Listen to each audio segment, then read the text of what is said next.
Okay. Thank you, Todd, and thank you for the Government Ops Committee members for being here, and Assistant Manager Edwards and Crystal, our Animal Services Director.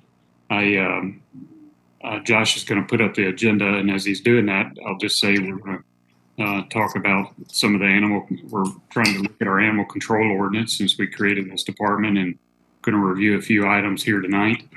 I'm hoping that tonight we'll just take an hour to talk about it, and if we don't reach a decision, we can always revisit next month.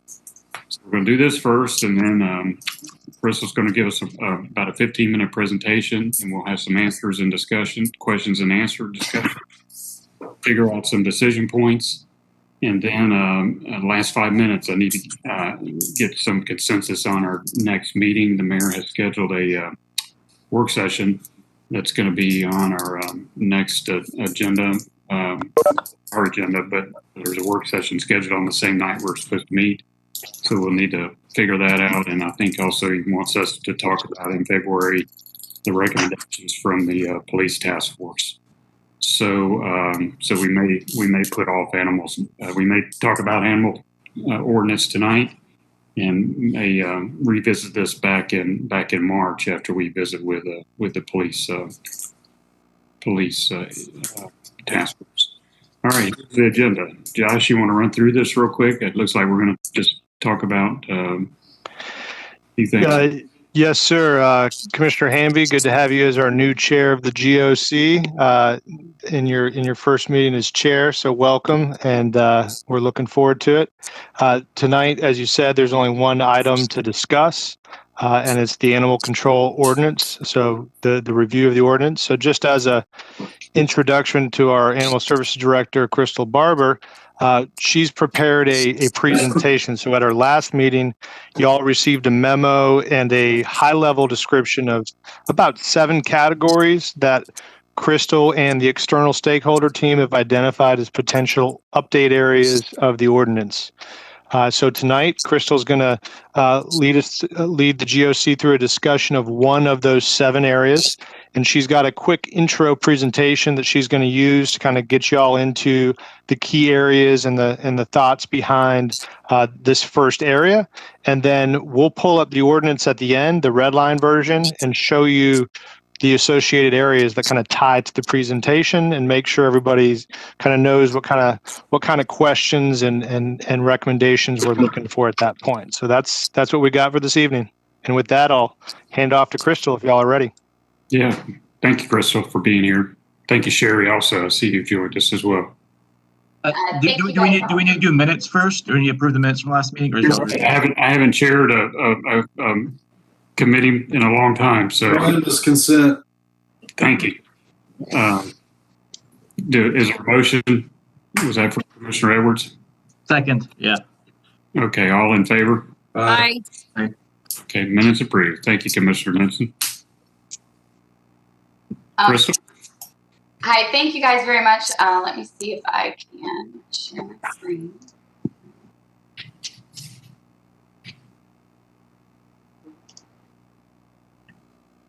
Okay, and are you guys seeing that? Yeah, if you could just, yeah, there you go. Perfect. Thank you. Learn it. Okay, so tonight we're going to talk about all things cats. A lot about the kitty cats and the roaming free cats of Athens-Clarke County. So the question, the why. Why do we want to talk about cats? The goal obviously is to reduce the number of free roaming cats in the community. TNR, encourage residents to help TNR so that we can reduce those numbers. Also help socialize kittens by having them brought into the shelter. And then over time, as colony members pass on, this will also reinforce that reduction in colony members. Our current cat colony registration process is they fill out paperwork. So that paperwork consists of a basic form, which includes their information, how many cats they have in their area, their address. They also are required to get a letter from a rescue group, which right now About 99% of those letters come from Cat Zip Alliance, which is CZA. And then also a letter signed by the property owner saying, yes, you have permission to have free roaming cats on our property. And then we have funds that the county set aside to help with spays and neuters of registered colony caretakers. So some issues that we found with the current process are not all colony cats are feral. Some are very friendly. They just are not technically owned by anybody, so they're community free roaming cats. Our current process prohibits residents who can't meet all those requirements. One of the big requirements is property ownership. Some properties are not owned by anyone nearby. They're owned by, corporations or people that are not in the area. They just happen to own the property. And after all is said and done, the cats are still there. They're just not at that point being caretaken by anybody. So this would help them not have to have that property ownership request. And then as far as the requirement for the rescue group to sign off on them, the rescue group right now that's doing like 99% of them is CZA. It really doesn't do anything for the county to have them do that, to have Kelly do that from Cat Zip Alliance. If we ever had a problem with a colony caretaker, we could always ask her about it. She's very knowledgeable, but to get the actual paper doesn't really do anything for us. And we've just learned that over time. So our new suggestions is to help encourage residents to really TNR by allowing them by not being an owner, just by being a caretaker. And you'll see through some of the definitions in the ordinance that we're gonna be able to allow people to take care of the cats without being an actual owner. And that includes vet care, reclaiming them from animal services without being an owner on the reclaim. And then also it encourages them to remove kittens so that they can be socialized and to bring them to animal services so that they can get all of the vet care they need, spayed and neutered and adopted. And this way they're not going to be next year's cycle of, untrapped, unneutered cats roaming the area. There also are some provisions in there to, if residents are going to trap, they have to check the traps that they're using. Also some issues with sick or injured animals, not returning them to those locations and getting medical care for them. And then property owners who have problems with cats can still trap and bring them into us if they have a nuisance problem. But it's encouraging really residents to go ahead and participate in TNR. And then the registration process would still be there. It would just be voluntary. And that sharing of information would help us be able to return cats that did come in that were ear-tipped. And also they would have access to the voucher program, which are those funds that the county has set aside for spays and neuters, and also reclaimed would be no cost. Because those cats essentially are already spayed and neutered when they come in. The specific areas of the ordinance that really dive into the cat topics are pages 1, 2, and 3 with the definitions, and then section 416, which is the authorization of TNR, community care cats, 27, which is the duties, 28, which is the prohibitions, 29, which is the limitations, and then 30 goes over the voluntary registration program. So we're going to look at those individually so that we can kind of come to a consensus on those definitions and those sections to see if there's any questions or concerns or changes. But some of the things that we're hoping that we can kind of answer or come to a conclusion at the end of the night is we want to ensure that the committee agrees with the definitions and the sections that were added and changed.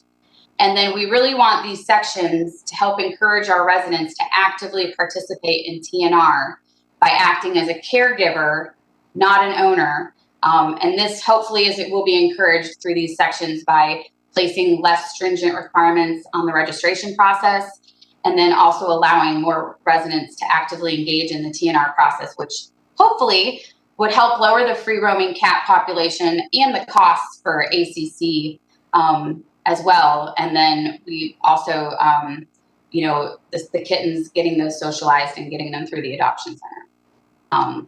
So that's really, in a nutshell, what we're going to talk about. And if you want, we can go ahead and switch over to the ordinance if you're ready. Does anybody have any questions to start with? Nope, that's good. Thank you. All right, so that's the end of the presentation, y'all. So now, you'll just have to let me know if you aren't able to see the ordinance. We sent this to y'all earlier in the week, and this is what we had last month as well. So y'all are probably getting familiar with it, but it is a lot. It's 30 pages, so I'm just gonna kind of throw that out there before I put it up on the screen. And Crystal's gonna kind of guide me to what page she wants me on, but I'll be the one sharing it on the screen. So if you can't see it, just let me know. And we'll start right at the beginning on page 1. Okay.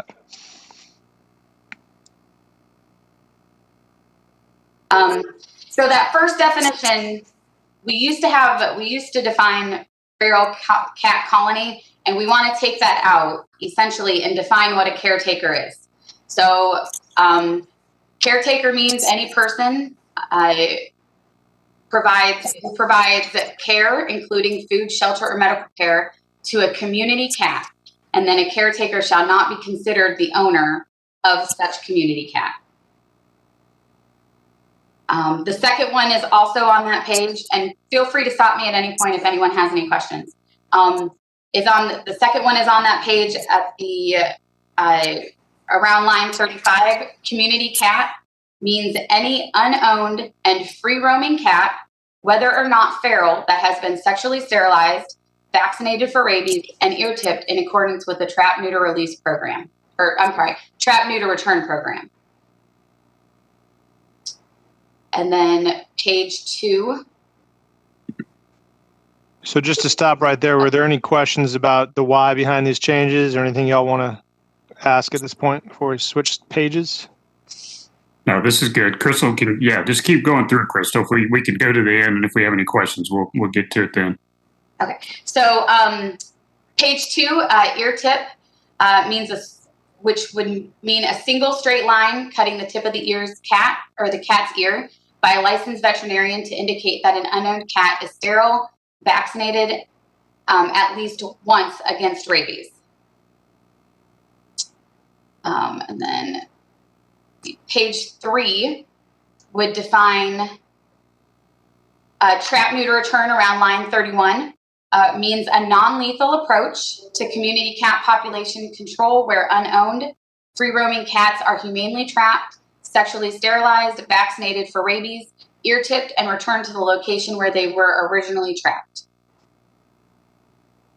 And then, so that's it for the definitions, and then we'll move on to the actual cat sections in the ordinance, and we're going to start on page 20, and that's going to be section 4126.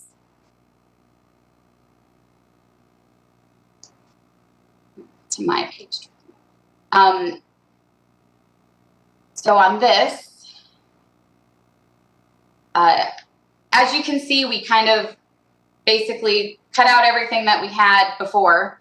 In order to care for and decrease the size of free-roaming cat population in Athens-Clarke County over time, any member of the public may, A, capture in humane manner any free-roaming cat he or she reasonably believes to be unowned for the purpose of TNR, receiving veterinary care without being considered its owner, provided, however, the cat must be sexually sterilized, ear-tipped, and rabies vaccinated before being released at the location where it was originally found, or it must be taken to the Animal Services Department. B, perform TNR by having any free-roaming cat he or she has reasonably believes to be unowned, sexually sterilized, ear-tipped, and vaccinated against rabies by a licensed veterinarian and return the cat to the location where it was found unless illness or injury present imminent danger to public health or safety, or the health or safety of the cat, in which case the cat must be taken to a licensed veterinarian for care, or euthanasia, or to the Animal Services Department instead of being returned. C, act as a caretaker for one or more community cats without being deemed an owner and without being subject to sections 412 through 419 and the licensing provisions of this chapter, except as otherwise specifically provided in this chapter. D, temporary retained possession of a community cat for the purpose of recovering from veterinary care without becoming the community cat's owner, provided the community cat shall not be controlled or confined for longer than is reasonably necessary under the circumstances, and during any such period of confinement, the cat must be cared for in such a way that the applicable provisions of this chapter, even though otherwise exempted or complied with. And then finishing out on page 21, E, having a formerly free roaming cat that he or she has trapped and brought to the Animal Services Department, released to him or her on such terms as may be established by the Animal Services Director in accordance with any TNR or return to field program established by the Animal Services Department without being considered the owner of the cat. Nothing in the foregoing shall authorize a person to enter onto another person's property without permission of the landowner or unlawful possessor. Okay, so duties of the caretaker. I had a question on that section, if I could. Yes. So going, I think back to the first part of that, how has it been a problem, or is it potentially a problem for people? I guess I know it says that he or she reasonably believes to be unowned for the purpose of TNR.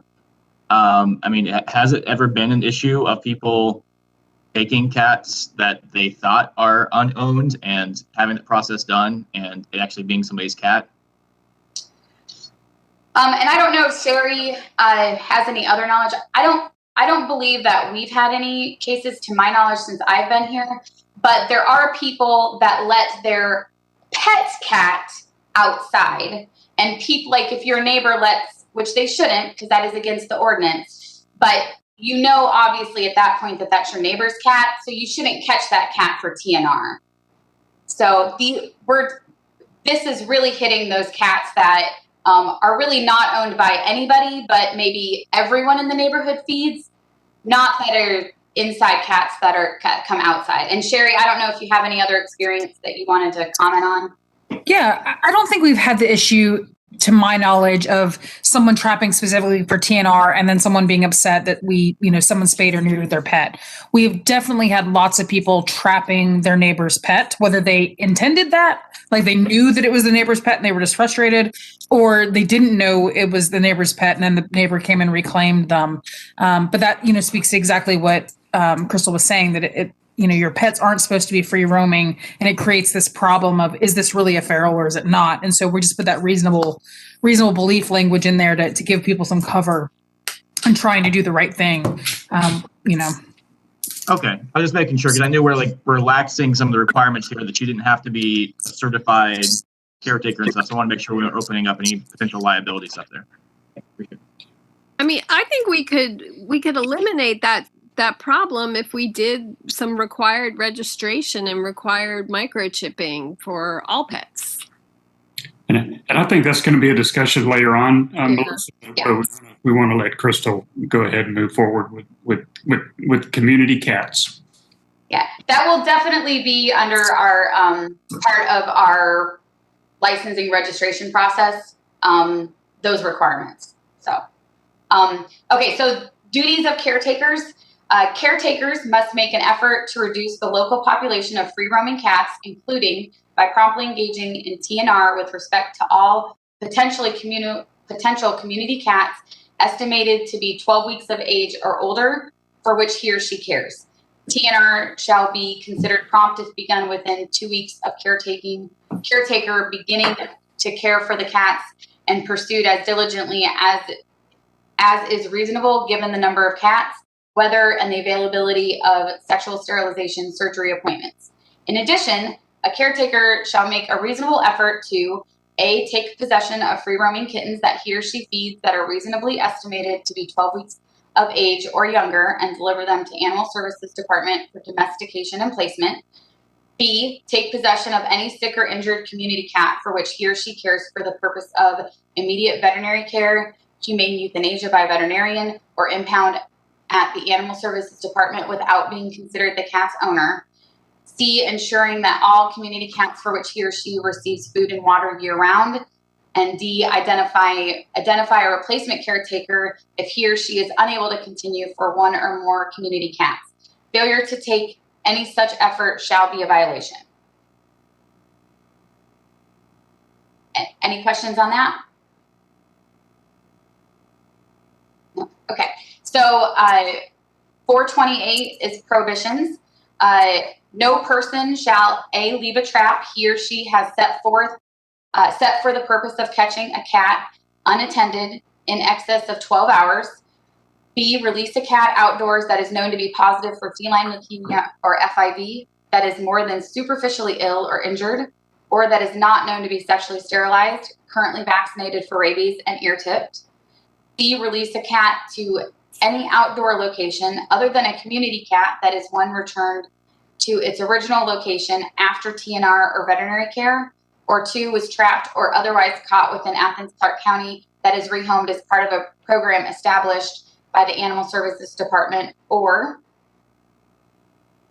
D, knowingly interfere with or obstruct the care of a community cat that has a known caretaker, provided such cat that is not on such person's private property or property in such lawful possession, or where such person is not authorized in writing to do so by the owner or lawful possessor of such property by an unjustifiable act, including but not limited to 1, trapping a seemingly healthy and uninjured community cat, and 2, luring a cat onto property owned or controlled by such a person unless such cat is established by photographic or video evidence, or the written statement of 2 or more persons who described the cat to be trapped, to be roaming on such person's property through the provision of food, inhumane trap under ordinary trapping procedures.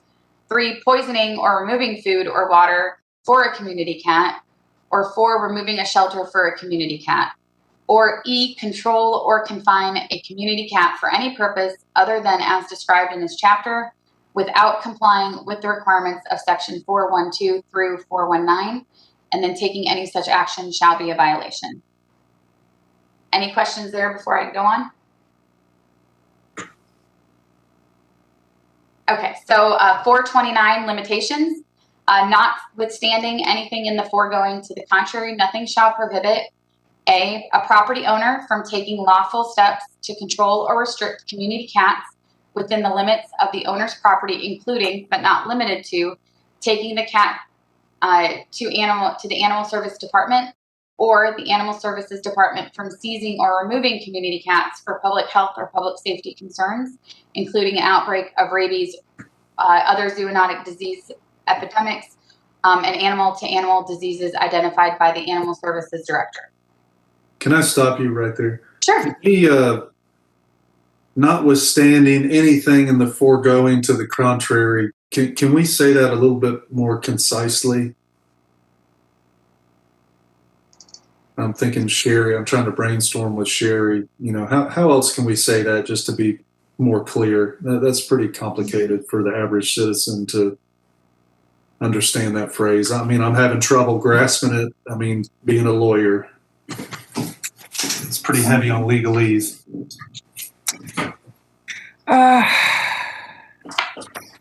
You know, I think we were having a lot of trouble drafting this because there are a lot of sections that refer back to other sections. And so I think that that's why we added that language. It probably would be easier for me and Crystal to sit down after this, just flag that and try to fix that before the next meeting. Does that sound okay to you? I mean, I guess, notwithstanding anything to the contrary, nothing shall prohibit. I mean, are we really just trying to say nothing shall prohibit a property owner from taking lawful steps to control or restrict community cats? I think that's fair. I think we just wanted to emphasize because we have had a lot of problems. There was one particular case where someone was almost certainly poisoning their neighbor's cats, although we couldn't prove it. That we wanted to really emphasize that, you know, that there are those limitations. But yes, I mean, we're not trying to keep people from lawfully trapping animals and things like that. But you're right. I mean, we could take out that first part. I think that just might help it read a little bit more clearly for folks. Thank you. Okay, and I flagged that for that section. So Okay, and then 4130 talks about the voluntary registration program. The Animal Services Department shall maintain a voluntary registration program for caretakers. A caretaker who notifies the department of the location and approximate number of community cats for which he or she cares and verifies compliance with this chapter and provides the department with current contact information shall be. Sorry to stop you. Sure. Since you mentioned the poisoning, can you go back up to that poisoning section? Okay. Okay. Now at the end of that poisoning section, it says taking any such action shall be a violation. I guess that refers to Section D as well. That's right. Okay, knowingly interfere with. Okay. And then where's the poison? Okay, poisoning or removing food or water. Okay, I would say there, taking any such action shall be a violation of this ordinance and punishable by, what is it? A fine no more than $1,000 and 30 days in jail. Right. So we can refer back to it's in section 1 of the code. We can refer back to that if you'd like. I think we just made sure we included like catch-all at the end. Like something along the lines of taking any such actions will be a violation, to refer back to that. But we could make that more clear. Yeah, I mean, I think if we're trying to deal with folks that are poisoning cats, let's try to hone in on that and really, iterate the penalties right there next to it so that folks can kind of, that helps communicate. That might be in the newspaper. You know what I mean? Absolutely. Okay, and I have a note for that too. All right, I'm done there. You can go back. Thank you. Okay, so A is going to be notified by the director or the department if an ear-tipped cat from the general vicinity specified in the registration is impounded at the Animal Services Department. B, permitted to take possession of a community cat for which he or she was caring prior to such cat's impoundment by the Animal Services Department during the period of time set forth in section 4119 without establishing ownership of the cat. And C, prioritized for participation in any TNR or other applicable program established by Athens-Clarke County, if otherwise qualifying under the terms of such program. In his or her reasonable discretion, the Animal Services Director may deny a registration or revoke any prior registration. And this is just a little nitpicky thing, but are we moving beyond he or she in terms of legal drafting? I mean, do we just say they now? No, I think the correct, currently the correct legal pronouns are still he, she, and that certainly may change, but I believe it's still preferred for legal writing. Okay.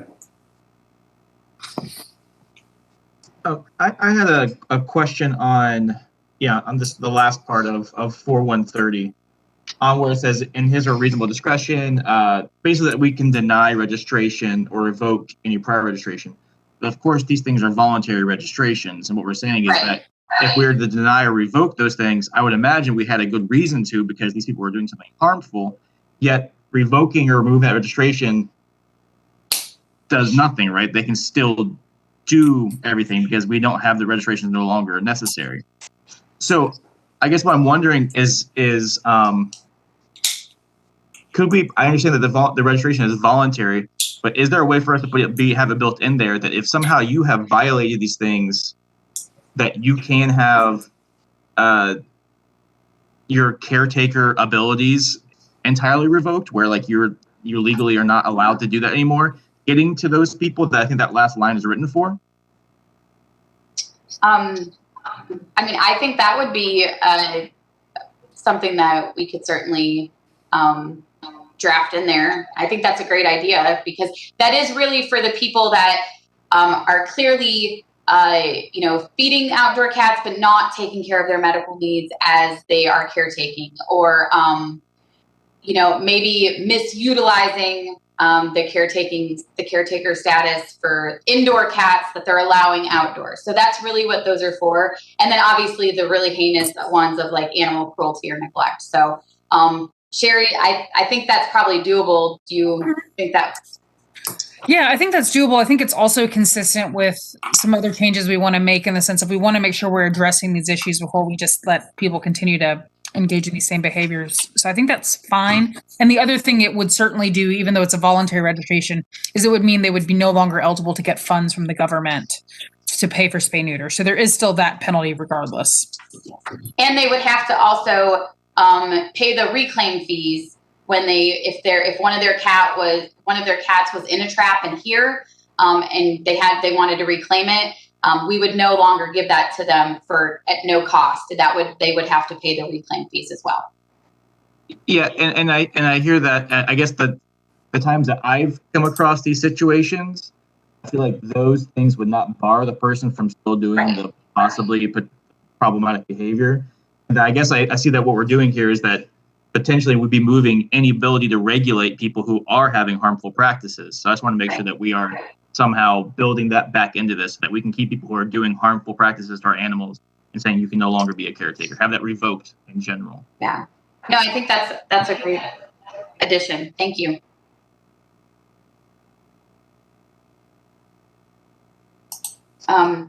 So that's the end of the kitty cats and the sections. Did anyone else have any other questions? Questions about the definitions? Let me ask this question for the committee and Josh.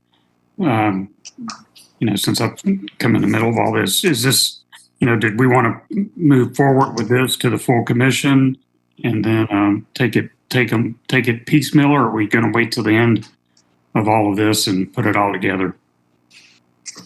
Yeah, the way we talked through it, the last meeting was really kind of trying to get through everything. Though there is a lot here, it could take a while. I think Crystal estimated this is 15% of the potential changes. Okay. I think our recommendation is to package it as entire 30-page ordinance update. Okay. And I anticipate too, at the end of all this process, there will be some public input on all this. And I say that, y'all, because I swore up and down, and I think probably the mayor's a little, he may be a little mad at me about putting me on this committee, because I swore up and down I'd never talk about animals again as long as I was on this commission. And here we are. And I was on the commission when TNR was first put into our ordinances, and it still maintains the record for having the most public input about an issue, believe it or not. I didn't know you wrote the TNR ordinance, Mike. I did not write it, but one of your constituents did, Commissioner Edwards. I'm sure you know who I'm referring to. She did a great job as a previous commissioner. But at any rate, I do anticipate, as this is developing, that the public is going to want to weigh in on what we're talking about. So don't know if that's been factored in or not. I think that's a great idea, Commissioner Hamby, and we can definitely bring that discussion and how y'all think that would be best done into the meetings as we get further into this, and we can bring back recommendations as well. Okay. Well, as far as I'm concerned, what Crystal and Sherry have put together here for us tonight looks good in moving forward with some of the minor changes that Commissioner Edwards and Commissioner Denson brought up. Did anybody else see anything off the top of the? Maybe we can, since we're going to continue talking about this, you can continue stewing over it, and we can come back to it. I like the way Crystal's presented this, and taking us through all the changes, which there are a lot of them. So yeah, I apologize. I know it's a lot of me reading, but I know that there's a lot of changes. So thank you guys for your patience and time. I'll have to say too, I do believe that the former chair probably would have did his little there's a little fourth grade jokes about the sexually sterilized parts every time that came up. But being the mature commissioner that I am, I'm not going to make any jokes about any of that. It's a new day on GovOps. It is, isn't it? Yes. Thank you, Commissioner Edwards, for recognizing that. We're calling it mature now. I see. Yeah. Yeah, no, I don't think I've ever been called mature.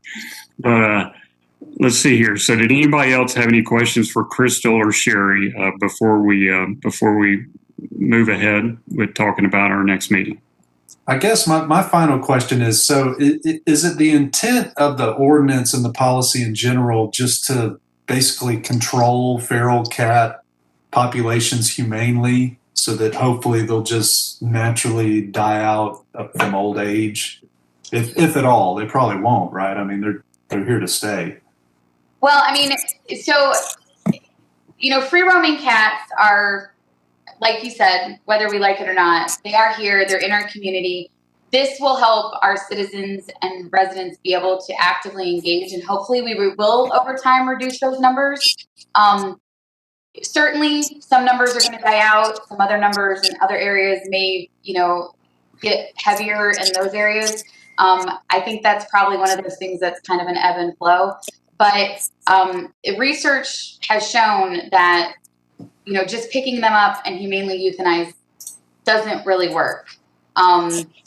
And from personal experience of coming from a shelter that did that, it really doesn't work. So are there going to be ones that will have to be humanely euthanized because of sick and injured and illness? Yeah, absolutely. But that's helping maintaining that, healthy population of free roaming cats. And then hopefully, yes, as they get older, they will pass on and we won't have replacement cats because we've been doing this for several years and people are actively engaged in doing it and TNRing and bringing kittens in to be socialized and getting them adopted out. I don't think there's 100% magic fix for it, but I think this is a great start to that. I mean, it prevents overpopulation, right? Yeah. Like dying of starvation and. Right. Yeah. And then it gives people that are able to care for cats the ability to do so without becoming the owner, which realistically they're doing anyway.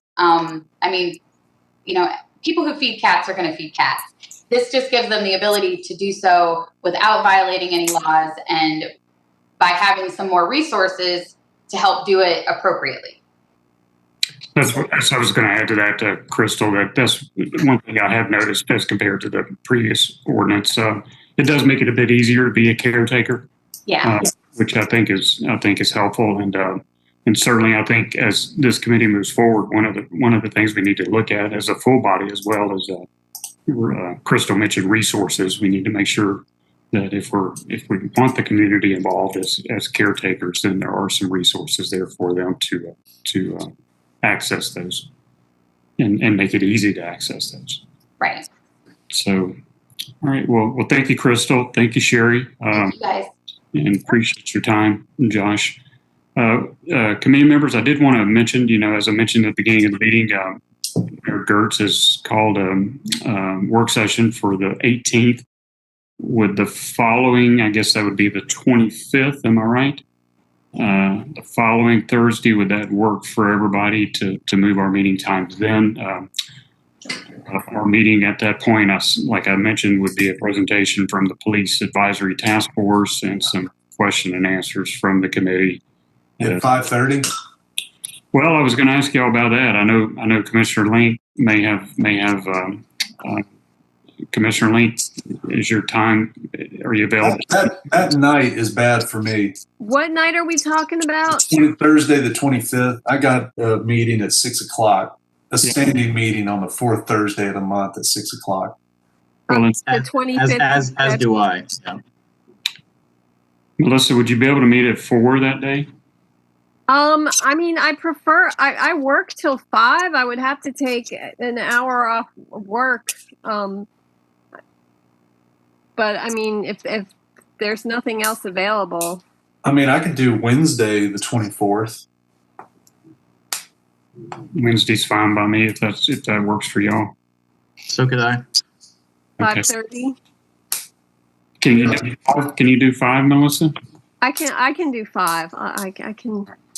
Why don't we push it up a bit just for staff's sake and whatnot? So if that's good. So what we'll do is we'll try to start having the meetings at 5. If that becomes a problem for anybody, let me know and we'll readjust.